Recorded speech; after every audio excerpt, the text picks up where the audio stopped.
Passengers began to look around for help and an exit. Before them lay a grim prospect, a long night in the forest, where unfamiliar and frightening sounds filled the air. Time seemed stretched out, and every sound evoked suspicion and terror.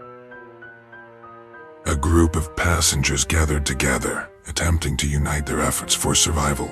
Among them were diverse individuals, from businessmen and students to the elderly and children. Their leader was David, an experienced traveler with a composed demeanor. He suggested sending a small group in search of help on the nearest road.